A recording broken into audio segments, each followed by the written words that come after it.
心の中の雨は止まない。それでも私は濡れたままで、たまには雨に打たれてみよう。嫌なことも洗い流してくれる。電車のホームであなたを感じて、ふと目で追いかける。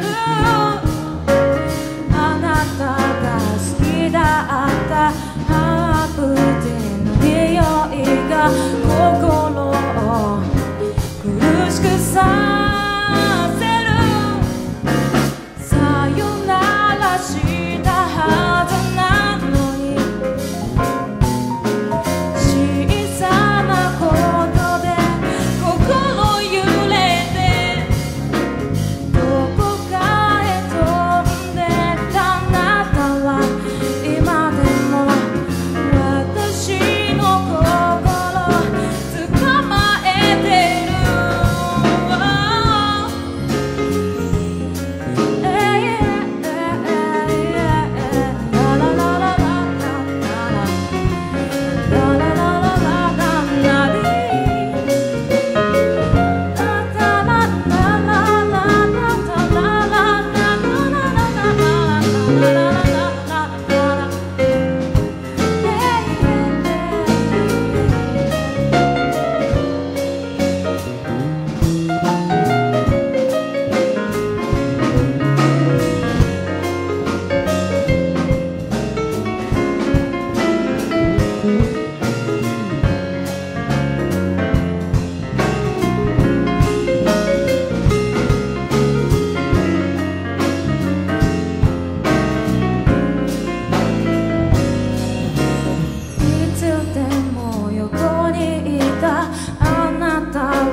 昔でぬくもり探してる。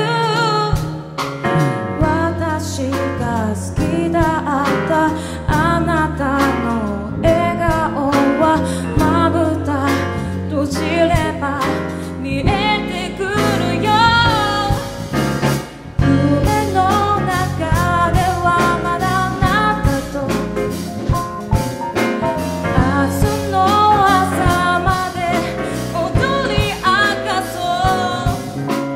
そうやって今でもまだ私はあなたの思い出すべて抱きしめてる。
レイニーブルーという曲でした。曲はだいたいインナミくんが書いてくれてですね、これからも今日がポリッチ初めてなんですけど、これからもいろんなライブに出ていきたいなと思ってます。お自慢とかなんかさっき11月にもここでライブを